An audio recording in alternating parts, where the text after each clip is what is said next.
आप सभी लोगों को जय श्री राम। मैं शिवानी आज पेश हूँ एक नए केस के साथ। आशा करती हूँ आप सभी लोग कुशल मंगल होंगे। ये एक ऐसा केस है जिसे सुनकर आपकी रूह कांप जाएगी। आप ये सोचेंगे कि भला कोई इंसान ऐसा कैसे कर सकता है। ऐसा करते वक्त क्या उसका दिल, दिमाग और हाथ नहीं कांपे। चलिए बढ़ते हैं पूरे मामले की ओर। ये मामला फिलीपींस के मार्टिन लापू-लापू शहर का है। यहाँ पर 16 साल की क्रिस्टिन ली नाम की लड़की रहा करती थी, जो एक लोअर क्लास से बिलोंग करती थी, जिसका स्कूल पूरा होने वाला था और उसने अपने फ्यूचर प्लान भी बना रखे थे। क्रिस्टिन ली एक धार्मिक लड़की थी जो हर संडे घर के पास बने चर्च में रोज़ शाम 4 बजे जाया करती थी। वहाँ साफ सफाई और प्रे करके 8 बजे अपने घर वापस आ जाया करती थी। ये उसके हर हफ्ते का रूटीन था। क्रिस्टीन 9 मार्च 2019 को संडे की शाम 4 बजे अपनी मां को बताकर चर्च चली जाती है। क्रिस्टीन के जाने के बाद मां अपने कामों में लग जाती है। तकरीबन 7 बज चुके थे। क्रिस्टीन के पिता घर आ चुके थे, लेकिन क्रिस्टीन अभी तक घर नहीं लौटी थी। क्रिस्टीन की मां ने क्रिस्टीन के पिता को बताया कि क्रिस्टीन अभी तक घर नहीं आई, तो क्रिस्टीन के पिता ने कहा कि थोड़ी देर में वो आ जाएगी, लेकिन अब 8 बज चुके थे। क्रिस्टीन के माता पिता परेशान होने लगे थे कि इस टाइम तक क्रिस्टीन घर वापस आ जाया करती थी। वो आस पड़ोस में क्रिस्टीन के बारे में पूछते हैं कि किसी ने उसे देखा है, जिसके बाद उन दोनों ने पुलिस रिपोर्ट लिखवाने की सोची और उन्होंने अपनी बेटी के गायब होने की रिपोर्ट लिखवाई।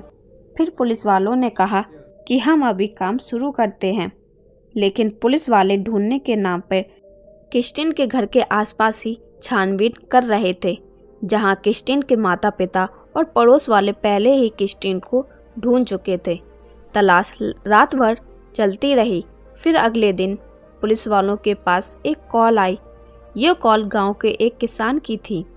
जब वो सुबह सुबह अपने खेतों की ओर जा रहा था, तो उसे बहुत ही भयंकर मंजर देखा और उसने पुलिस को कॉल की। उस किसान ने बताया कि उसने अपने खेत में एक लड़की की लाश पड़ी हुई देखी है। इतना सुनते ही पुलिस वाले क्रिस्टीन के माता पिता को उस खेत की ओर लेकर गए और उस लाश को देखकर उन सभी की रूह कांप गई, क्योंकि इस लड़की को बहुत ही बुरी क्रूरता से मारा गया था। उस लड़की के शरीर पर एक भी कपड़ा नहीं था। सभी लोग इस लाश को पहचानने की कोशिश कर रहे थे, लेकिन कोई भी लाश को पहचान नहीं पा रहा था, क्योंकि इस लाश का आधा चेहरा गायब था। उस लाश के चेहरे को बीच से काट दिया गया था, जिससे उसे पहचानना मुश्किल हो जाए। लाश के आसपास मिले कपड़े और हाथ पैर देखकर क्रिस्टीन के माता पिता ने कहा कि ये क्रिस्टीन ही है, लेकिन क्रिस्टीन के साथ ऐसा किसने किया और क्यों किया, किसी को मालूम नहीं था। पुलिस ने लाश को बरामद करके उसे तुरंत पोस्टमार्टम के लिए भेज दिया। लाश का इतना बुरा हाल देखकर वहां मौजूद लोगों का गुस्सा फूट पड़ा और इधर पोस्टमार्टम में पता चला कि क्रिस्टीन के चेहरे पर एसिड डालने के कारण उसके चेहरे की आधी स्किन बुरी तरीके से जल गई है। यही नहीं, फॉरेंसिक वालों ने बताया कि उसके शरीर में किसी ने हाथ डालकर काफ़ी सारे शरीर के पार्ट्स बाहर खींच लिए थे और क्रिस्टीन की गर्दन से लेकर पूरे शरीर पर चाकू से कई बार घाव पाए गए और उसकी रस्सी से गला घोंटकर हत्या कर दी गई थी और उसके साथ बलात्कार भी किया गया था। जिस बेरहमी से क्रिस्टीन की हत्या की गई थी, पुलिस वालों ने कहा कि हत्यारा नशे में था। अब यहाँ का लॉ एंड ऑर्डर देखिए।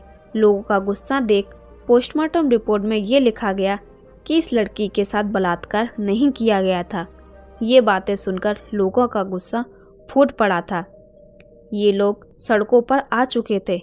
जब सरकार ने लोगों का गुस्सा देखा, तो सरकार ने इस केस को एनबीआई को सौंप दिया।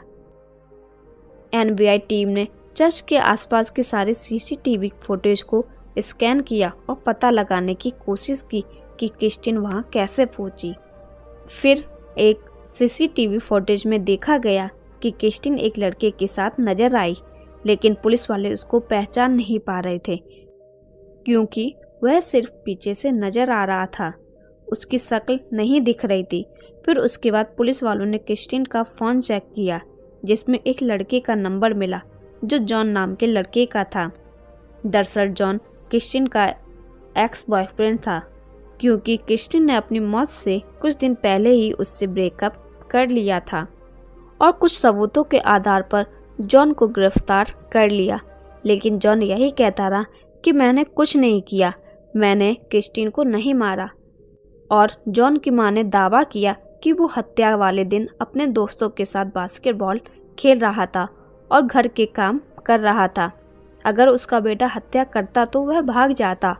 और तो और अब पुलिस गिरफ्तारी वारंट के साथ घर आई तो जॉन ने ही दरवाज़ा खोला, लेकिन पुलिस वालों ने एक नहीं सुनी और जॉन पर मर्डर केस का चार्ज लगा दिया और उसे कोर्ट में पेश किया गया। लेकिन जॉन के माता पिता ने तमाम सबूत पेश किए कि उनके बेटे ने क्रिस्टीन की हत्या नहीं की और इसके बाद न सिर्फ कोर्ट को बल्कि एनबीआई को भी अपना फैसला बदलना पड़ा और जॉन के ऊपर से सारे मर्डर चार्जेस हटा दिए गए। फिर 22-23 दिन बाद क्रिस्टीन की बॉडी को फिर से कब्र के बाहर निकाली गई और फिर से उसका पोस्टमार्टम किया गया, जिसमें पता चला कि न सिर्फ क्रिस्टीन का मर्डर किया गया था बल्कि उसके साथ कई बार रेप भी किया गया था।